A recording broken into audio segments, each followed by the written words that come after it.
बिस्मिल्लाहिर्रहमानिर्रहीम। अस्सलाम वालेकुम नाज़रीन, मैं हूं लियाकत हुसैन और आप देख रहे हैं यूट्यूब चैनल। तो अब तक की इत्तलात के मुताबिक आज इमरान खान साहब को बड़ा रिलीफ मिला।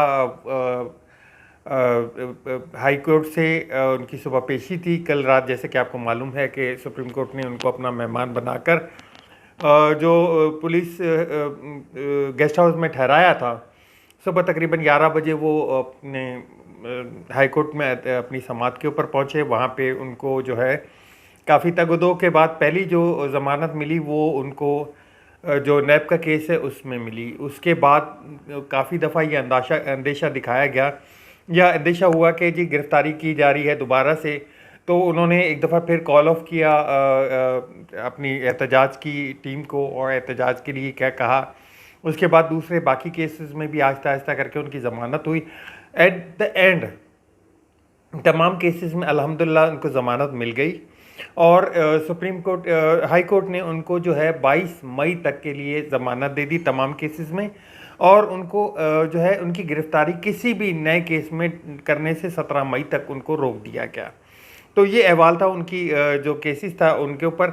उसके बाद जब एमपीओ के ऊपर गिरफ़्तारी का ख़दशा ज़ाहिर किया गया तो एमपीओ के ऊपर भी उनको गिरफ़्तारी से रोक दिया गया। तो 17 मई तक उनको किसी भी किस्म की गिरफ़्तारी से रोक दिया गया। लेकिन असल मामला उस वक्त पेश आया जब वो निकलने लगे। मतलब एक तो उन्होंने ताख़ीर से निकले क्योंकि मचल के जब तक जमा नहीं हो गया वो अपनी एक तो जो गिरफ़्तारी है उसको पूरी तरह से सिक्योर करना चाहते थे, और जब तक मचल के जमा नहीं हुए वो बाहर निकलने से इन्होंने थोड़ा इंतज़ार किया।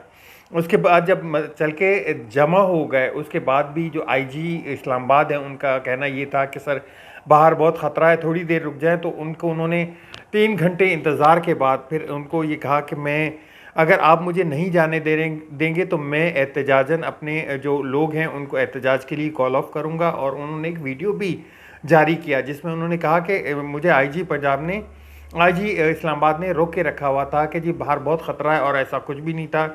जब मैं इस्लामाबाद की सड़कों पे निकला हूँ तो जो सड़कें हैं वो खाली पड़ी थी। अल्हम्दुलिल्लाह मैं 2 से 3 घंटे बाद जो है वो तकरीबन इस लाहौर पहुँच जाऊँगा। तो अब जो है वो दूसरी वीडियो भी उनकी आ चुकी है जिसमें उन्होंने बताया कि वो लाहौर तकरीबन 2 से 3 घंटे में पहुँचने वाले हैं। और जब मैं ये वीडियो रिकॉर्ड कर रहा हूँ तो वो उस वक्त तकरीबन इस्लामाबाद से लाहौर के रास्ते में हैं। तो ये तो था उनका अहवाल। अब दूसरी जानिब हम देखते हैं कि जो हुकूमत है, हुकूमत की आज काबीना की मीटिंग हुई, 2 दफ़ा मीटिंग हुई। मीटिंग में एक तो ज़िक्र हुआ कि जिस तरह से जो हंगामे वगैरह हुए हैं उसके ऊपर पीटीआई को, पाकिस्तान तहरीक इंसाफ को जो है वो एक दहशतगर्द तंजीम करार देकर और बैन करने पे बात हुई। तो उधर जो है पीपल्स पार्टी और मुत्तहिदा कौमी मूवमेंट ने इसकी जो है समझ लें कि इसकी हमायत नहीं की उन्होंने, और इस चीज़ को उन्होंने मना किया इस चीज़ से। दूसरी जानिब एमरजेंसी पे भी बात हुई तो एमरजेंसी पे भी जो पाकिस्तान पीपल्स पार्टी है उसकी मुखालफत सामने आई। जबकि उसके बाद जो है तकरीबन कुछ कह लें कि मौलाना फजलुर रहमान ने पीर को जिस तरह से जो ज़मानतें मिली हैं खान साहब को हाई कोर्ट से, तो उसके ऊपर जो पीडीएम की जमातें हैं उनमें बड़ा एक खदशा ज़ाहिर किया गया। बार बार प्रेस कॉन्फ्रेंस में भी इज़हार किया गया। इवन ये कि वज़ीर आज़म साहब ने जब काबीना की मीटिंग हो रही थी वहाँ भी इस चीज़ का इज़हार किया कि जी बड़े आराम से रिलीफ मिल रहा है। ऐसे रिलीफ तो जो है वो मरीम नवाज़ को भी नहीं मिला और नवाज़ शरीफ को भी नहीं मिला। जबकि अगर देखा जाए तो वो 50 रुपए के स्टाम्प पेपर पे बाहर बैठे हुए हैं, और जो मुजरिम हो चुके हैं, जो गिल्टी हो चुके हैं, यानी कि जो सज़ा याफ्ता हो चुके हैं, वो भी इस वक्त बाहर घूम रहे हैं। तो जो उन्होंने उस वक्त सज़ाएँ काटी थी वो मेरे ख्याल से कुछ 3 महीने से भी ज़्यादा की नहीं है। लेकिन जो है बीमारी का शो करके अब वो लंदन में बैठे हुए हैं।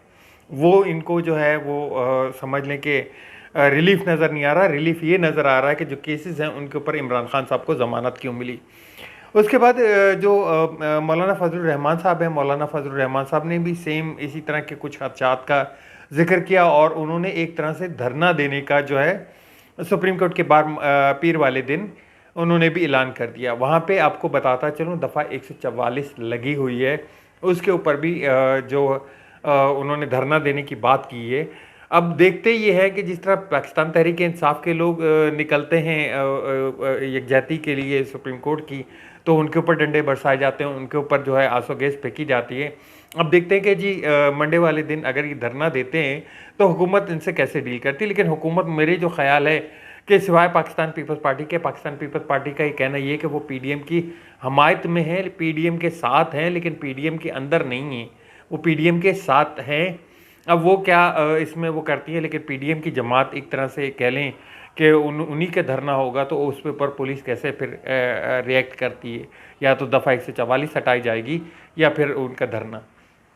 दूसरी जानब जो है यूट्यूब के चैनल और यूट्यूब जो है और ट्विटर जो है वो खोल दिया गया है काफ़ी मुल्क में 4 दिन बाद। और आपको ये चीज़ बताता चलूँ कि इससे बहुत ज़्यादा नुकसान हुआ है, क्योंकि आप जितनी चीज़ें हैं जो भी आप इससे नेट से जुड़ गई हैं आप, और वो लोगों के रोज़गार बन गए, तो वो 4 रोज़ के लिए जो बंद रहा वो बहुत ही समझ ले कि उनको नुकसानदेह हुआ। मुल्क को भी ज़ाहिर सी बात है इस चीज़ में नुकसान हुआ है, तो वो अब खोल दिया गया है। और आगे मज़ीद चलते हैं हम। जैसा कि आपको मालूम है कि सुप्रीम कोर्ट ने एक जो केस की समाअत की थी, उसका फ़ैसला जो है वो महफूज किया हुआ है। और दूसरा जो 14 मई का इलेक्शन है, उसके हवाले से भी मैंने आपको कहा था कि मुझे कुछ होता हुआ नज़र आ रहा है। तो इलेक्शन कमीशन ने जैसे एक नज़र षानी की दरख्वास्त दायर कर दी है सुप्रीम कोर्ट को कि जी नज़र षानी कर ली जाए, क्योंकि 14 जो मई है उसके इलेक्शन मुमकिन नहीं है। तो वो समाअत के लिए अब लग गया है 15 मई को, पीर वाले दिन। तो अब देखते हैं कि उसके ऊपर क्या समाअत होती है और वो आगे चल के क्या जो है वो इस केस की समाअत के अंदर से निकलता है। क्योंकि सुप्रीम कोर्ट का तो बिल्कुल क्लियर कहना है कि 90 डेज़ के अंदर, जो कि आइन के बिल्कुल एक तरह से कह लें कि आइन के हुक्म के मुताबिक है, उनको 90 डेज़ के अंदर इलेक्शन कराने। लेकिन वो जो इलेक्शन 14 मई का कहा गया था, वो अब तक नहीं हो पाए। तो उसके ऊपर समाअत भी अब जो है वो तकरीबन 15 मई को लग गई है। तो उसके ऊपर देखते हैं मज़ीद क्या अपडेट आती हैं।